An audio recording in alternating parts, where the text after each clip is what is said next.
यहाँ सब कुछ अच्छा लगा, बच्चों को, बड़ों को, हमारे समाज को, हमारे फैमिली को जिस चीज की जरूरत है वो सारी चीजें हमें यहाँ थ्योरी के साथ प्रैक्टिकल मिल रहा है। हमारे देश का नारा है सबका साथ सबका विकास और स्वच्छ भारत अभियान, वो सब यहाँ देखा। इतनी अच्छी सफाई है, बड़ा हमें खुशी महसूस हुई। यहाँ सोलर प्लांट को देखा तो बड़ा फख्र हुआ कि हमारी इंडिया में कुछ ऐसा आया जो हमें बाहर से मंगाने की कोई जरूरत नहीं है, बल्कि यहाँ से भेजने की जरूरत है। ऐसा लग रहा है कि जैसे हम यहाँ नहीं आए बल्कि अपने घर में आ गए। आपको ये चाहिए, आपको ये चाहिए, आपको ये चाहिए। ये क्या है? परमात्मा और उनके बताए हुए रास्ते से मोहब्बत ही तो है। अगर ऐसा ही मन होगा, ऐसा ही हृदय होगा तो परिवर्तन होगा। आत्मा को सच्चाई की, ईमानदारी, हमदर्दी और मोहब्बत की जरूरत है। उसकी एक मिसाल यहाँ पे मौजूद है। यहाँ जितनी भी चीजें हो रही है सब आत्मा के लिए हो रही है। आप देखें, बहनें बराबर काम कर रही हैं, भाई लगे हुए हैं, दादियां लगी हुई हैं, तो सबके चेहरों से लग रहा है कि वाकई में परमात्मा ने भेजा है और एक स्वर्ग है जिसमें हम लोग सफर कर रहे हैं। लोग कश्मीर का नारा लगाते थे, कश्मीर जन्नत है, लेकिन हमें तो यहाँ आने के बाद स्वर्ग का भी नजारा मिला। वाकई में यहाँ फरिश्ते भी घूम रहे हैं और हूरें भी घूम रही हैं। जब आत्मा का परिवर्तन होगा तो दुनिया खुद बदल जाएगी और वो परिवर्तन यहाँ महसूस हो रहा है। बाबा की हिस्ट्री, दादी जानकी की हिस्ट्री, दादी गुलजार की हिस्ट्री अगर देखेंगे तो यहाँ थ्योरी और प्रैक्टिकल दोनों मिलेगा। इन्होंने कहाँ से आके यहाँ जंगलों को बसाया, आज वो जंगल जन्नत बने हुए हैं। आज शहरों में वो सुविधा नहीं है जो यहाँ मिल रही है। लोग शहरों से निकल के आ रहे हैं। यानी अगर बाबा के रास्ते ना होते तो हमारे पास परेशान होने के रास्ते बहुत थे, लेकिन सुकून हासिल करने का रास्ता नहीं था। परिवर्तन होगा तभी जब बाबा के रास्ते पे हम सफर करेंगे। एकता भी होगी, प्यार भी होगा और सुकून होगा। बहनों में परिवर्तन है, भाइयों में परिवर्तन है। इससे ज्यादा परिवर्तन क्या होगा? हमें हर गेट पे लगा के भाई खड़ा है, हर गेट पे लगा के बहन खड़ी है, हर रास्ते में लग रहा है कि माँ जा रही है, बहन जा रही है। ऐसा लग रहा है कि हम परमात्मा के करीब आ गए हैं। कुल मिला के ये कि हम दूसरों की मदद के लिए सबसे आगे खड़े। हम चाहते हैं कि जो भी धर्मगुरु हैं उन्हें एक बार यहाँ आना चाहिए। ब्रह्मा कुमारी आश्रम ने खाली धर्मगुरुओं को नहीं जोड़ा। अगर ये कोई छोटा सा प्रोग्राम करते हैं दीपावली का तो डिस्ट्रिक्ट जज को बुला लिया है या डीएम को बुला लिया है, तो पब्लिक से भी लोगों को इन्होंने जोड़ा है, प्रशासन से भी लोगों को जोड़ा है और धर्मगुरुओं को भी जोड़ा है। जब ये सारी चीजें एक जगह पे लेके आ जाते हैं तो वहां पे हमें लगता है कि हाँ, हम एक दूसरे के करीब हैं। उसमें हमें मौका मिलता है कि एक डीएम जिसको हम बड़ा खूंखार समझते हैं, लेकिन जब बोलता है तो लगता है कि ये कितना अच्छा इंसान है। तो हम चाहते हैं कि जैसे इस आश्रम के माध्यम से सारे काम हो रहे हैं तो हम लोग भी इसी तरीके से करें। हमारी बीके मंजू बहन ने मेरे राखी बांधी और शोभा यात्रा निकाली उन्होंने, तो बहुत ज्यादा मेहनत की। मेले में 1 महीना सर्दियों में इन्होंने बर्दाश्त की कैंप लगाया। जब ये लेडीज होके एक ब्रांच में इतनी मेहनत हो रही तो फिर हेड ऑफिस जाना पड़ेगा। यहाँ वैसे तो सारी चीजें अच्छी लगी हैं, मैं मुस्लिम हूँ, लेकिन यहाँ जो भी नजर उठ रही है उसमें प्यार है। ये नहीं यहाँ के रहने वालों में, जो आ रहे हैं उनमें भी भेदभाव नहीं। सबसे अच्छी चीज मुझे यही लगी। यहाँ से जाने के बाद तो यही कोशिश रहेगी कि जो यहाँ सिस्टम है, टाइम टेबल है, कोशिश मैं भी करूंगा जब हमारी बहनें इतनी आगे हों तो भाइयों को उनसे आगे होना चाहिए। वाकई में जितना काम यहाँ हो रहा है। आदरणीय भ्राता श्री आरिफ मोहम्मद खान, माननीय राज्यपाल केरल। जो संत बैठे हुए हैं उनको श्रद्धा पूर्वक नमन करता हूँ, प्रणाम करता हूँ।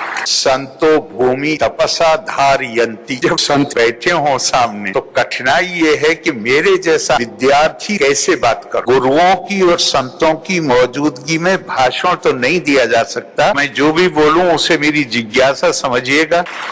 ब्रह्म कुमारी संस्था के साथ बैठने से अनासक्ति पैदा होती, मोह भंग होता है और निश्चलता आती। बहुत बहुत आपका धन्यवाद कि आपने यहाँ बुलाया। आपके प्यार का प्रतीक है ब्रह्म कुमारी संस्था में विद्या, ज्ञान, प्रज्ञा, विजडम, कर्म, विजय, विभूति और आत्म सुख हासिल है। एक कामयाब जिंदगी गुजारने के लिए इस विश्वविद्यालय के संदेश को विस्तार में जानने की कोशिश करनी ही पड़ेगी। यहाँ पे हाईलाइट किया गया कि अपनी ख्वाहिशों, इच्छाओं, इंद्रियों पर पूरी तरह कंट्रोल। शारीरिक व्यायाम को योग कहने लगे। योगा वो है जो अनेकों में एकता पैदा करते हैं। यहाँ अलग अलग तौर तरीके और भाषा के लोग इकट्ठे होकर रहते हैं। यहाँ कोई भेदभाव नहीं और मैत्री भाव ऐसा कि ब्रह्म कुमारी परिवार का मुखिया उन पर अपना स्नेह लुटाता है। ऐसी ऐसी सुंदर बातें मन को छू जाती। ब्रह्म कुमारी के 2 आदर्श हैं, त्याग और सेवा। मुझे जरा सा भी संदेह नहीं कि आपके विश्वविद्यालय के माध्यम से भारत सोने की चिड़िया, भारत ज्ञान का केंद्र हो। यहाँ पे ऐसे आदर्श त्यागी और तपस्वी हैं जिन्होंने इस काम का बीड़ा उठाया। मैं ईमानदारी से मानता हूँ कि इस संस्था में हमें पुनर्जीवित करने की पूरी क्षमता है। ब्रह्म कुमारी संस्था की खूबी आध्यात्मिकता है, इनका धर्म आध्यात्मिकता है, आध्यात्मिकता इनका सनातन सिद्धांत है। इनकी संस्कृति और सभ्यता आत्मा से परिभाषित हुई है। इनकी बुनियाद मानव विकास में है। ब्रह्म कुमारी ने पूरी सृष्टि को सम दृष्टि से देखना सीख लिया। इनके जीवन का केवल एक उद्देश्य है, ज्ञान की प्राप्ति। मैं आपके प्रति अपनी शुभकामनाएं व्यक्त करता हूं कि आप आसमान की बुलंदियों को छूइए। ब्रह्म कुमारी संस्था 137 देशों में काम कर रहे हैं। आपने भारत की पहचान दुनिया में ज्ञान और विज्ञान के केंद्र के रूप में की है। ऐसी सभा अपने आप में सौभाग्य है। मेरी खुशकिस्मती है कि यहाँ पे सत्य का ज्ञान मुझे प्राप्त हुआ। हम सफलता, विजय, संपन्नता चाहते हैं। हमें अपना परिवार मानकर आशीर्वाद दीजिए। हम आपके ऋणी हैं। आपने इतनी देर मुझे इतने धैर्य के साथ सुना। आप सबके प्रति नतमस्तक हूँ। बहुत बहुत धन्यवाद आपका। जय हिंद, जय भारत। भाइयों बहनों, हम 7 हफ्ते का निःशुल्क कोर्स लॉन्च कर रहे हैं जिसमें how to charge water, self realization, God's realization, tension free life, mind management, art of living healthy, wealthy and happy life, drug de addiction, relationship management, concept of IQ, EQ and SQ, conflict management, self management, leadership, memory management, how to make mind your best friend, time management, स्वमान, Yoga Nidra, sleep management, best way to get rid of psychosomatic diseases आदि courses भी included हैं। मुख्य रूप से इसमें ये बातें बताई जाएंगी। हम कौन हैं, हम कहां से आए हैं, मुक्ति, जीवन मुक्ति और मोक्ष में क्या अंतर है, क्या सचमुच नदी में नहाने से पाप कटते हैं, अगर शिव और शंकर एक ही हैं तो हम कभी शंकरालय, शंकरलिंग, शंकर रात्रि, ओम नमो शंकराय या सत्यम शंकरम सुंदरम क्यों नहीं कहते। शिवरात्रि कैसे दुनिया का सबसे महत्वपूर्ण त्योहार है। शिव बाबा कैसे 1936 से ब्रह्मा द्वारा सतयुग की जी यानी जनरेशन, विष्णु द्वारा सतयुग की ओ यानी ऑपरेशन और शंकर द्वारा कलयुग का डी यानी डिस्ट्रक्शन कर रहे हैं। इसीलिए परमात्मा को गॉड कहा जाता है। परमात्मा को कण कण में व्यापक मानना उनकी महिमा करना है या घोर अपमान और हम भारतवासियों की दुर्दशा का सबसे बड़ा कारण है। क्या परमात्मा नाम रूप से न्यारे हैं या उनका नाम और रूप हम सबसे न्यारा है। आत्मा को परमात्मा का अंश मानना या आत्मा परमात्मा में समा जाती है ये मानना कैसे बहुत बड़ी मूर्खता है। हम सबके कैसे एक नहीं बल्कि 2 पिता हैं। शिव भगवान धरती पे आए हुए हैं और वे बहुत जल्द बाकी बचा 5% कार्य पूरा करके वापस लौटने वाले हैं। क्या ये सत्य है कि जो मात्र 1 घंटा शिव बाबा के नाम पे रोज निकाल रहे हैं उन सबको शिव बाबा 21 जन्मों यानी 2500 वर्षों के लिए जायदाद बांट रहे हैं। गॉड, अल्लाह, वाहेगुरु, ईश्वर आदि एक ही ज्योति बिंदु शिव बाबा के नाम है, जिसके लिए हजरत मोहम्मद ने अल्लाह एक नूर, क्राइस्ट ने God is light, Guru Nanak ji ने एक ओंकार निराकार कहा है, जिसने मोसेस को सिनाई पर्वत पर 10 आज्ञाएं दी, जिसे यहूदी धर्म की 10 प्रमुख शिक्षाएं माना जाता है। आपके पूरे 84 जन्मों की सच्ची कहानी भी सुनाई जाएगी। यही भारत सतयुग त्रेता में स्वर्ग और द्वापर कलयुग में नरक कहलाता है। क्या ये सच है कि परमात्मा ने ही ब्राह्मण, देवता, क्षत्रिय, वैश्य, शूद्र आदि वर्ण बनाकर मनुष्यों में भेदभाव फैलाया है। किस युग से पाप, दुख, भक्ति, शास्त्र लिखना आदि शुरू हुए। स्वस्तिका के चिन्ह को क्यों शुभ माना जाता है। सतयुग त्रेता द्वापर कलयुग चारों युग बराबर 1250 साल के हैं, लेकिन कैसे कलयुग की अवधि को 360 से गुणा करके और द्वापर को कली से दुगुना, त्रेता को तिगुना और सतयुग को 4 गुना मानकर हर युग को लाखों साल का बना के 5000 साल के कल्प को 43,20,000 साल का बना दिया गया है। जिसके अनुसार अब भी जब इतने बॉम्ब, मिसाइल्स आदि बन गए हैं कि पृथ्वी का 100 बार विनाश संभव है, ये कहा जा रहा है कि कलयुग 40,000 साल और चलेगा। इस प्रकार से भोले भाले आम इंसान को अज्ञानता की नींद में सुला दिया गया है। कुछ ही वर्षों बाद होने वाले महाविनाश के बाद कौन सा एकमात्र देश बच जाएगा और क्यों। दुनिया के सभी धर्मों को एक पेड़ के माध्यम से कैसे समझ सकते हैं। हम कौन से आसान पुरुषार्थ से नर से श्री नारायण और नारी से श्री लक्ष्मी बन सकते हैं। दुनिया का एकमात्र खुली आंखों से किया जाने वाला राज योग मेडिटेशन, जो कि अति आसान है, से कैसे हम 8 शक्तियाँ प्राप्त कर सकते हैं। घर में रहते हुए भी कैसे हम कमल फूल समान निर्लिप्त रह सकते हैं। कैसे लक्ष्य शब्द को गलती से लाख मानने के कारण हमने ये मान लिया है कि मनुष्य आत्मा को पापों की सजा भोगने के लिए 84 लाख योनियों में भटकना पड़ता है, जो कि सरासर झूठ है। गीता के भगवान के लक्षण है कि मैं अजन्मा, अकाल मूर्त, अभोक्ता, सर्व का मात पिता, गुरु, शिक्षक, मनुष्य सृष्टि रूपी उल्टे वृक्ष का बीज रूप हूँ। मेरा साधारण रूप देख मूढ़मती लोग मुझे तुच्छ समझते हैं, लेकिन श्री कृष्ण की तो जन्म मृत्यु हुई थी, वे तो भोजन आदि भोगते थे, उनके तो माता पिता, गुरु, शिक्षक सब थे और वे तो अति सुंदर थे। तो आखिर गीता के भगवान कौन है। क्या शांति के सागर परमात्मा ने हिंसक युद्ध कराया होगा। यदि हाँ, तो गीता में क्यों मात्र 2% श्लोकों में ही हिंसा का वर्णन है। क्यों 98% श्लोक आध्यात्मिक ज्ञान से भरपूर हैं। भगवान ने तो कहा है कि तू मेरी याद में भी रह और युद्ध भी कर। क्या प्रभु की याद में हिंसक युद्ध संभव है या बुराइयों से अहिंसक युद्ध संभव है। गीता के भगवान के महावाक्य हैं कि जब जब धर्म की अतिग्लानि होती है तब तब मैं अवतरित होता हूँ। संभव है युग युग में, परंतु युग तो 4 ही होते हैं, यानी अधिक से अधिक भगवान के अवतार भी 4 ही होने चाहिए। तो क्या 24 अवतार मानना मिथ्या है। क्या कुरुक्षेत्र, जिसमें मात्र 10.5 लाख लोग रहते हैं, वहाँ 166 करोड़ लोग यानी भारत पाकिस्तान दोनों देशों में मिला के जितने लोग रहते हैं कितने लोग युद्ध में मरे होंगे? क्या ये सत्य है कि महाविनाश के बाद श्री कृष्ण जी फिर से आ रहे हैं? इसके अलावा होली, दिवाली आदि हर त्योहार और गीता, रामायण, भागवत आदि हर शास्त्र का सत्य रहस्य भी आपको बताया जाएगा। यदि आप भी इस 7 हफ्ते के निःशुल्क कोर्स को जूम के जरिए करना चाहते हैं, जो कि इंग्लिश, हिंदी और स्पेनिश में अवेलेबल है, तो अपना नाम और मोबाइल नंबर इस ईमेल आईडी पर भेजिए। कृपया तुरंत इस वीडियो को लाइक कीजिए, ज्यादा से ज्यादा लोगों से शेयर कीजिए तथा इस चैनल को सब्सक्राइब कर बेल आइकॉन क्लिक करके ऑल कीजिए, ताकि बिना मेहनत के हर वीडियो आपको मिलती रहे। ओम शांति।